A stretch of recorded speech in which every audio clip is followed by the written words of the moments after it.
Vamos então falar um pouquinho sobre Sofonias a partir da obra de Werner Schmidt, Introdução ao Antigo Testamento, da editora Sinodal. A gente observa, que apesar de sua mensagem sucinta, Sofonias, por sua vez, está entre os profetas maiores, entre aspas, por causa da radicalidade com que aponta a culpa e anuncia o castigo. Tematicamente tem afinidade com Isaías e seu contemporâneo Jeremias. De acordo com Werner Schmidt, depois que Isaías deixa de atuar, o profetismo silencia por meio século, na época da repressora hegemonia assíria, aproximadamente de 700 a 650 a.C. Depois surgem sucessivamente profetas como Naum, Sofonias, Abacuque e principalmente Jeremias. Voltando a falar de Sofonias, este atualiza sobretudo o anúncio do juízo iminente, visto como dia de Javé. Amós capítulo 5 versos 18 em diante, Isaías capítulo 2 versículo 12 em diante, de modo que no anúncio profético da desgraça sobressai claramente seu caráter de urgência escatológica. Abre aspas, perto está o dia de Javé, fecha aspas, capítulo 1 versos 7, versos 14 em diante, capítulo 2 verso 2, retomado em Joel capítulo 1 versículo 15 e outras passagens. Sob esta forma, Sofonias 1,14 em diante, o anúncio profético se torna o paradigma para a sequência medieval. Aquele dia será um dia de ira.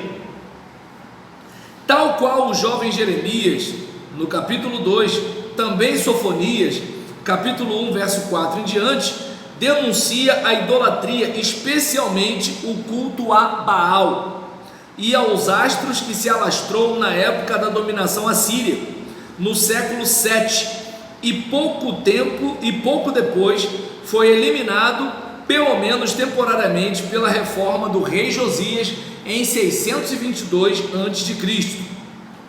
Visto que Josias foi coroado rei quando ainda era criança, 1 Reis 22:1, é compreensível que Sofonias não mencione o próprio rei na sua crítica dirigida contra funcionários da corte e a casa real, capítulo 1, verso 8. Assim se comprova o que diz o título, capítulo 1, verso 1. Sofonias atuou na época de Josias, mais precisamente, decerto em Jerusalém, capítulo 1, verso 10 em diante, antes da reforma, por volta de 630 a.C. A rápida decadência da potência assíria ainda não se vislumbra na palavra de ameaça de Sofonias, em capítulo 2, versos 13 em diante. O título menciona, além do nome do pai, mais 3 gerações. Isto é tão incomum nos livros proféticos que se especulou que o profeta seria filho de um estrangeiro, um cuxita, etíope, alguma coisa do tipo, ou de descendência davídica. Esse Ezequias aqui seria o rei? Embora na estruturação do livro as palavras de desgraça, capítulo 1, versos 2 ao capítulo 3, verso 8, sejam sucedidas por ditos de salvação, capítulo 3, versos 9 a 20, Fernanda até tocou nesse assunto, a habitual divisão tripartida aparece apenas de forma fragmentada.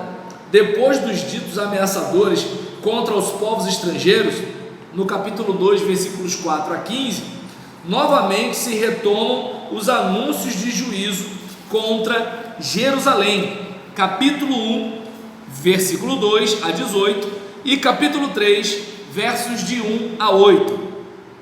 E também as profecias de salvação se apresentam em forma de promessas para os povos, capítulo 3, verso 9, e para Israel, capítulo 3, verso 11 em diante. Quanto à questão da estrutura do livro, nós temos aqui capítulo 1, versículo 1, que diz o que aí? capítulo 1, versículo 1. É. A palavra do Senhor que veio a Sofonias, Sim. filho de Cusi, filho de Gedalias, filho de Amarias, filho de Ezequias, nos dias de Josias, filho de Amon, rei de Judá. Então a gente percebe que aqui, de acordo com o Werner Schmidt, é o título do livro. Versículos 2 a 18 tem ameaças contra Judá e Jerusalém. Dos versos 2 até o 17, versos 2 e verso 17, nós temos a moldura universal. Do verso, dentro dessa moldura, verso 7 e verso 14, temos o dia de Javé. Capítulo 2, versos de 1 a 3, temos uma exortação à humildade e justiça. Talvez passa a ideia até de proteção de Javé. Do capítulo 2, versos 4 a 15, temos ameaças contra povos estrangeiros: filisteus, Moabe, Amon, Cuxi ou Etiópia e Assíria. Verso 11 seria um acréscimo expressando esperança universal, abre aspas: todas as ilhas das nações, cada uma do seu lugar, adorarão a Javé. Comparar com Malaquias capítulo 1, versículo 11. Verso 15, lamentação sobre a queda da autoconfiante Nínive. Capítulo 3, versos de 1 a 8, ameaças contra Jerusalém. Versos de 1 a 15, ai do profeta com prédica contra as classes sociais, nos versos 3 em diante. Conferir com Isaías 3 e Miqueias 3 e outras passagens. Versos 6 a 8, palavra de Javé: reúna as nações contra vós. Parece que a ameaça contra Jerusalém, no capítulo 3, verso 8, foi alterada posteriormente, mediante uma correção do texto, contra, abre aspas, eles, fecha aspas, em vez de vós, entre aspas, tornando o anúncio de juízo contra os povos, e com isto promessa para Jerusalém. Capítulo 3, verso 9 em diante, palavra de salvação para os povos, conversão dos povos em adoradores de Javé. Capítulo 2, verso 11. Capítulo 3, do versículo 11 ao 20, promessas de salvação para Israel. Versos 14 em diante, convite escatológico à alegria. Conferir Zacarias capítulo 2, verso 14, capítulo 9, verso 9 em diante, por causa do reinado de Deus. Versos 16, 18 até o verso 20 da época pós-exílica. Deus é, entre aspas, um herói que ajuda, abre aspas, reunirei o disperso, fecha aspas. Do horizonte universal emerge o anúncio de juízo: estenderei a minha mão contra Judá e contra todos os habitantes de Jerusalém. Mesmo que a expectativa de um juízo final universal do aniquilamento dos seres humanos e animais em toda a terra, capítulo 1, versos 2 em diante, capítulo 18, versículo 18, continue injustificada, a punição de Jerusalém é motivada por uma denúncia detalhada de sua culpa. 2 pontos: culto a outras divindades, capítulo 1, verso 4 em diante, violência e fraude cometida pela classe dominante. Aí você percebe que o pecado acaba influenciando a questão do relacionamento das pessoas, viu? Vai até a política. Capítulo 1, verso 8 em diante, capítulo 3, verso 3, fraude cometidas pelos comerciantes, capítulo 1, versículo 11, deslealdade dos profetas e sacerdotes. Olha que situação: culto a outras divindades, violência e fraude cometida pela classe dominante. É aquele caso: eu tenho a arma, eu tenho dinheiro, eu faço e aconteça, e você está lascado. Ou abaixa a cabeça para mim, ou eu vou arrebentar contigo, entende? Mas como se não bastasse a violência e a fraude cometida pela classe dominante, também é cometida pelos comerciantes.